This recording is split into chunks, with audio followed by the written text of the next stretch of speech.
Alright everyone, we start off today talking about polls involving Biden's approval. Now keep in mind they are cherry-picked, missampled push polls, and I'm going to explain how even if you don't intend to create a push poll, the sampling methodology, the way it has been used over the last few election cycles, inevitably creates push polling and missampling. It has to do with turnout differentials, generally speaking. Of course, that can be problematic depending on whether you actually look at the numbers and say, maybe they should be adjusted for, reality or something. First and foremost, though, we've got to do the ceremonial first clank here, because this is the new BitChute mug, of course, that you can get, I think, for being a silver supporter of the site for 6 months, if I remember correctly. I can't remember whether the mug comes before or after the hat. I can't recall. Anyway, right now it's actually just water with lime, of course. I'm already caffeinated, as you can probably tell. Got a late start today, so sue me. I'm allowed to sleep in just an extra few minutes once in a 1,000 years. But Biden's disapproval. Oh yeah, first and foremost, there will also be a pinned comment if you're watching this on YouTube with links to 4 other video hosting sites. Keep in mind, I do several videos every day, just not on YouTube, so join me on one of those sites, BitChute, Odyssey, Rumble, Dailymotion, or you're not getting the full clank. Anyway, Biden's disapproval is soaring. And keep in mind, the link in the description, this is archived, but it's RCP. You don't really have to archive it because they're like just an aggregator or whatever. But I do anyway, just for historical purposes. You got to understand that the polls since February that they have listed there are incorrect. And I'll tell you exactly why. And with this, I'm going to argue devil's advocate and argue no animus. So I'm not arguing that there is an attempt to missample polls. Honk honk. That would never happen with CNN or Quinnipiac or something. But here's why you're inevitably going to have a wrong number. The problem is that the data, if you look through most of these polling firms, whereas Musin doesn't do this and is probably closer to the real mark, most of them skew their samples. They adjust their samples based on turnout perception in the prior election. So if you look at the election and you accept that Biden got 80 million votes or whatever they're claiming now, you are going to drag the approval upward because of that perception based on turnout. Now, this was a problem. This is why the polls were systemically wrong in 2016. This is why they were systemically wrong in the midterms. The midterm polling had the Democrats soaring out ahead, grabbing a clear majority in the Senate, certainly not losing considerable number of seats in the House, and potentially taking several state houses. None of that happened. In 2016, if you looked at the polls towards the end, Trump was behind. And they were being skewed based on the prior election and the perception of turnout and party loyalty. The problem is that they were skewing their data. In some cases, they're not doing this to present a false image, although I do believe that happens with most of the legacy media polling outlets. I believe that CNN and MSNBC and Yahoo and so forth, I believe that they deliberately cook their data. I think they know full well what they're doing. What they're trying to do is create a perception that the public likes Joe Biden. Because if it's perceived of, the reality, I would say, that Joe Biden is not highly popular, it throws doubt on his ability to correct the mistakes of Orange Man, correct the fascists, basically. Keep in mind, his disapproval in push polling, this is hysterical, in missampled polls, both deliberately and by accident. In his sweetheart period, his first 100 days in office, his disapproval is already inching up towards the mid-40s. that is not a well-liked president. The idea that his approval rate can be over 50%, I think in the current political climate, it would be difficult for any president, no matter what their qualifications, or simply because they belong to a political party, to get much beyond 50%. Again, supposedly, initially, his disapproval was down in the low 30s. Well, it's up 10 points in the course of a couple months, and the sweetheart period isn't even over. That would be it'd be a disaster for Joe Biden. People were talking about this in the context of Trump, of course. His approval was never above water once in his whole fucking presidency. Again, push polling and missampling definitely plays a role in that.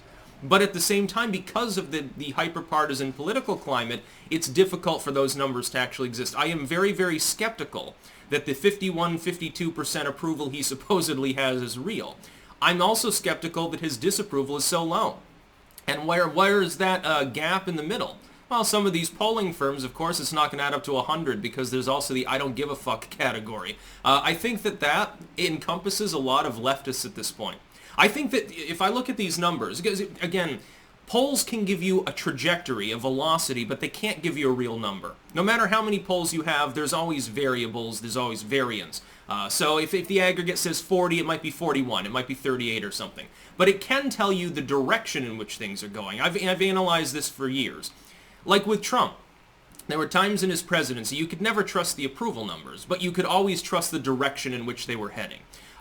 Because they wouldn't just magically change their sampling methodology all in one go in the middle of an election or something like that. It wouldn't make sense. It would require hefty coordination. They were already missampling, so the trajectory and the direction in which something's going you can still gauge. Not the absolute number, but the direction in which that number is headed. The trajectory for Joe Biden, if I look at these numbers, is terrible. Again, that's a loss of almost 5 points of approval each month over month, with no reason to believe that will stop. And I think most of that disapproval, because that number somewhere in the 30s, I can accept his disapproval start out maybe in the upper 30s or low 40s. He was above water. I challenge that now. Most of that would be Trump partisans. Republican partisans and like diehard Trump fans, including a lot of independents. I disapproved of Biden from day one because of the things that he said he intended to do being something that I disapprove of. It wasn't necessary for him to actually show that he was going to do any of these things. By the way, he's all over the fucking goddamn place as to what he's doing on a given day anyway. It's almost like he's doing Trump-style A/B testing, so I'm not terribly worried. Like when talking about earlier, the Democrats have proposed legislation to up the Supreme Court to 13 justices. It's not going to happen. You'd have to pass it through the Senate. Well, you'd have to get rid of the filibuster first, and Joe Manchin has already ruled that out. So long as Joe Manchin isn't a corpse, you're not going to get your Supreme Court expansion, and it would lead to an unholy fury in the House of Representatives where even some Democrats, I think, would vote nay. Therefore, what's happening is that because people have a the buck stops here mentality, they're blaming Joe Biden, essentially leftists particularly, are blaming Joe Biden for their inability to force through universal health care and huge tax raises and a wealth tax and stuff. The leftists, I think, are the ones getting off the Biden bus. It's not Republicans. They already disapproved of him. Trump already had 90+% approval in the GOP. So that disapproval was coming from people that they're never going to like what Joe Biden does. Joe Biden could literally wheel around and say, well, I want to be Trump 2.0, and he still wouldn't get a considerable amount of Republican support. Again, it's a hyper-politicized climate. The only group I can think of at this point, based on what he's actually saying and doing, that would have a problem with Joe Biden that didn't before are leftists. The cringe fringe, AOC and people like that. The neoliberals and the MSM and corporations have circled the wagon, but that schism refuses to go away within the Democratic Party. That 10-point drop, that 10-point rise in disapproval in push polls during the sweetheart period, I think is the result of leftists. What they expected is Biden gets in. He immediately does everything that he says he wants to do. Like, he will spare no time whatsoever, and instead, he spent 2 months basically doing nothing other than signing EOs. Absolutely nothing else. Initially, he cucked on guns.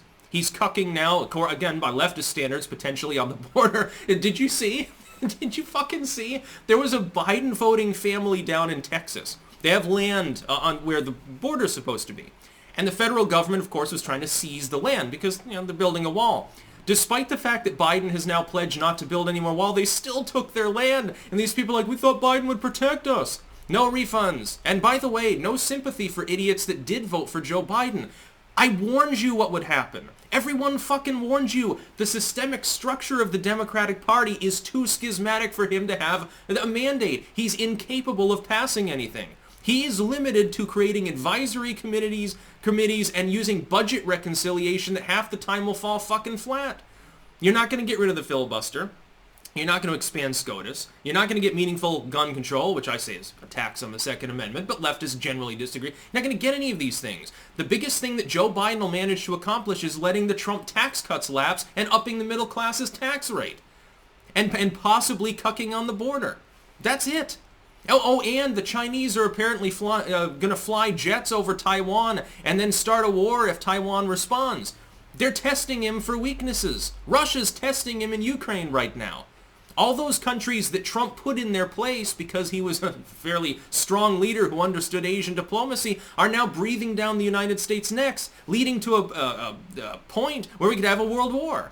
Thanks, Joe. Really great job. The dude can't even fucking stand up and walk and chew gum at the same time.